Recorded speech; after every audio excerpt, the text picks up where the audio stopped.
aux ateliers des univers de la brique des bibliothèques de la ville de Laval. J'espère que vous allez bien et que vous êtes prêts pour le cours d'aujourd'hui qui va porter sur les concepts des aménagements extérieurs de vos bâtiments. On commence à vous montrer ça à l'instant. Bon, pour commencer, je vais vous montrer comment travailler avec des clôtures dans le monde de la brique. Et comme vous voyez, on en a une panoplie de clôtures de toutes les couleurs, tout dépendant de nos besoins. On en a même la couleur or, on a même des fois des plus grandes qu'on peut utiliser si on veut faire d'autres types de construction et des enclos pour nos chevaux par exemple. Mais commençons par la clôture classique que moi j'aime beaucoup, que je vais utiliser pour cette bâtisse, qui rappelle la couleur blanche de certains éléments de la structure principale. Donc c'est très important des fois de prendre ça en considération. Deux mesures importantes que je vais devoir prendre avant de diriger ma clôture, avec l'aide de la règle en brique, qui va être d'une longueur de 10. Je vais mesurer 10 tenons, unité de mesure de brique.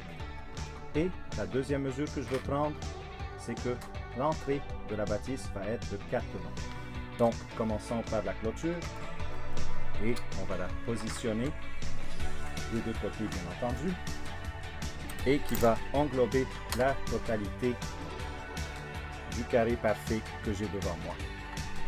On s'applique à bien la positionner sur une ligne. L'entrée principale bien dégagée. Des fois, on peut créer des clôtures qui peuvent s'ouvrir. Ça, c'est à nous de choisir. Moi, je vais prendre une clôture ouverte. Et assurez-vous que, encore une fois, ce soit sur la même ligne. Par exemple, ça, ce n'est pas correct. Des fois, il y a certains constructeurs qui ne vont pas bien les positionner et vous allez voir, ça va être de moins en moins réaliste. Donc, c'est à vous vraiment de vous concentrer sur ce système, surtout les premières fois avec un peu d'exercice et de pratique, vous allez l'avoir d'une façon parfaite. Maintenant, pour ajouter du réalisme à notre structure, vous allez voir, il y en a certains constructeurs qui m'ont demandé de peut-être garder l'option de mettre des blocs en béton en alternance entre les clôtures. Je vous montre ça à l'instant. Donc, on va mettre la fameuse pièce 2 par 1 que vous voyez ici sur les deux côtés de l'entrée principale. Et vous allez voir que la distance ici est de 4. Et c'est là que je vais mettre mes clôtures. Et on fait un système d'alternance. Vous allez voir, c'est un système grandement utilisé dans le monde de la brique. Voyez-vous, de la sorte. Et voilà. Une dernière de l'autre côté. Le tour est joué. Voilà, encore une fois, sur la même ligne. Certains constructeurs d'expérience vont dire, savez-vous, ces tenons, on ne veut pas les voir, on veut que ça soit plus lisse. Pourquoi pas? Des pièces lisses comme ça, on peut en mettre et on peut mettre partout sur la clôture. Certains d'entre vous vont dire, pour ajouter de la stabilité pour ce système, on peut peut-être ajouter des surfaces lisses un petit peu plus longues pour fermer la totalité du tout. Pourquoi pas? Très bel exercice, visualisation parfaite, et vous allez voir qu'avec beaucoup de pratique, tout dépendant de vos goûts et votre palette de couleurs, vous allez accomplir des meilleurs résultats. En quelques instants, nous avons d'autres exercices pour poser vos connaissances dans le domaine de l'aménagement extérieur. On commence.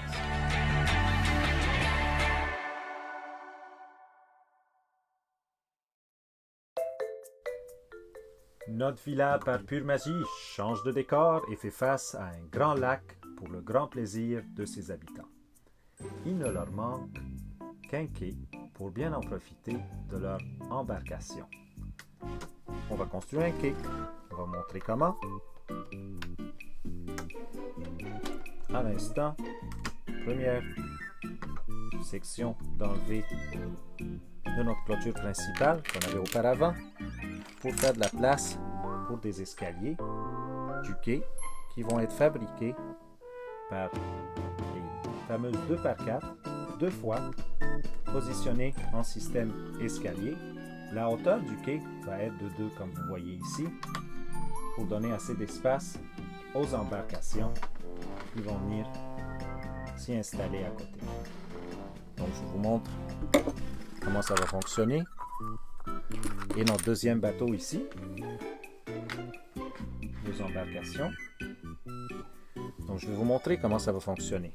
Un quai supporté par des pilotis vont être fabriqués par la fameuse pièce 2 par 2. Vous voyez, on va les mettre une par-dessus l'autre. Ça va être notre premier pilotis. On va prendre une mesure ici d'à peu près 20 tenons. À peu près. Des fois un petit peu plus. Et on va répéter cette forme à maintes reprises pour s'assurer d'avoir nos pilotis. Et on va prendre une distance de 6 tenons. On va la mesurer de la sorte entre chaque pilotis. Vous voyez?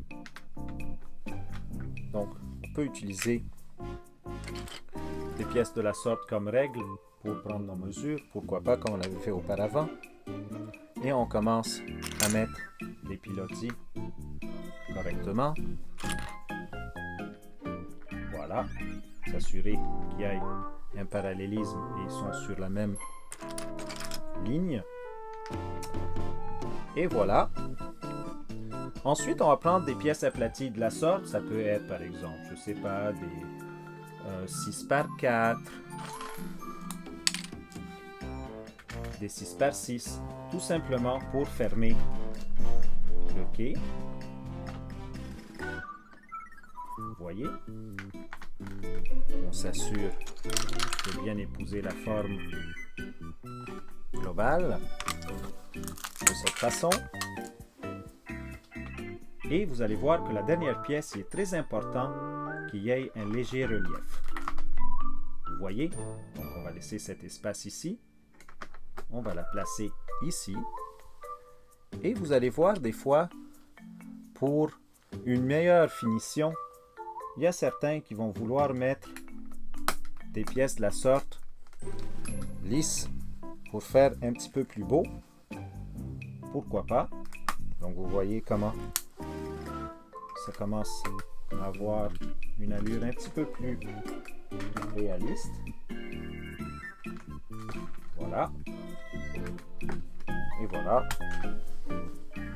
De la sorte. Pourquoi pas?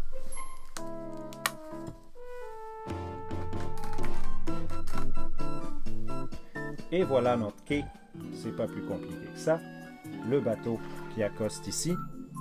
Bien entendu, vu que ce bateau n'a pas une ancre, on va devoir peut-être utiliser l'attacher à une corde.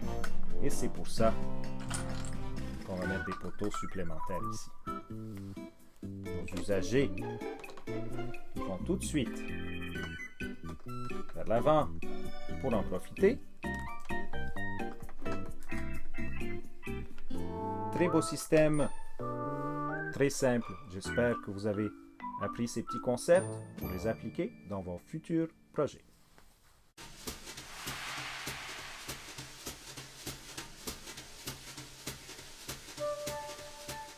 Pour notre dernier exemple, je vais vous montrer une création qui est fort populaire dans le monde de la brique et c'est la piscine. Cet hôtel, il y en a grandement besoin.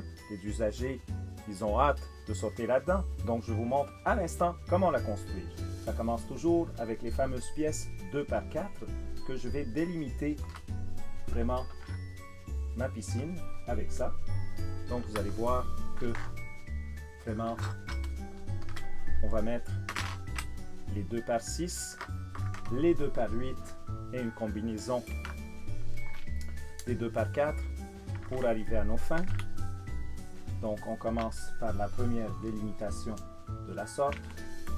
Comme vous voyez, c'est un bel effort soutenu ici. Voilà. Premier carré. C'est plutôt un rectangle. Et la surface d'eau directement placée à l'intérieur avec les fameuses pièces 6 par 4. On en met une coupe, bien entendu. Vous allez voir, ça ne va pas être nécessairement parfait parce que je veux faire en sorte qu'on donne l'impression qu'il y a des vagues. il y a des petits reliefs ici. Vous voyez? Ensuite, on va faire la délimitation de la piscine avec la fameuse pièce 6 par 1. Vous voyez? Donc on va la placer de la sorte, ou tout simplement comme ça. Et on fait encore une fois la délimitation de la piscine au complet. C'est vraiment, si vous avez remarqué, j'utilise toujours du blanc pour ma piscine. J'ai pas mis d'autres variations de couleurs afin d'obtenir un réalisme optimal. Pour moi, c'est très important que ça soit réaliste, surtout que vous allez voir, en se pratiquant, on va toujours vouloir imiter des photos. Et pourquoi pas, on se fait confiance et on travaille fort pour arriver à nos fins. Vous avez remarqué, encore une fois, j'ai adopté un système lisse pour offrir ce réalisme supplémentaire. Vous allez me dire, on peut délimiter la piscine par une clôture comme je vous ai montré auparavant. Absolument. Tout simplement pour s'assurer que les non-résidents de l'hôtel ne peuvent pas rentrer. Et on peut mettre aussi des fleurs pour orner le tout. Et la raison pourquoi je mets des fleurs en ce moment, c'est pour vous montrer comment on respecte cette ligne droite. Si on place les fleurs de la sorte, vous allez voir, c'est de plus en plus bien fait et réaliste, bien entendu. Quand je dis réaliste, c'est que ça ressemble à la réalité. Quand vous faites des rangées de fleurs, on s'assure qu'ils sont bien alignés. On rajoute un tremplin à notre piscine, des escaliers en arrière, de la sorte comme on avait fait pour le quai. On rajoute quelques usagers. Batman qui désire rentrer dans la piscine. Un petit chariot de crème glacée vu qu'il fait chaud. Un palmier pour ajouter de l'exotisme dans la place. Donc vous voyez, l'aménagement extérieur il est extrêmement important. La bâtisse de la piscine, creusée encore une fois, on a adopté les mêmes couleurs. On s'assure de bien visualiser le tout. On peut faire des changements s'il y a des éléments manquants. Donc j'espère que vous avez apprécié ça.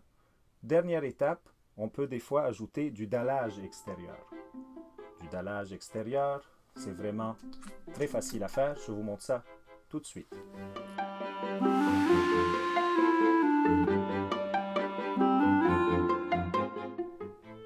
Le dallage extérieur est monnaie courante dans le monde de l'architecture et du bâtiment.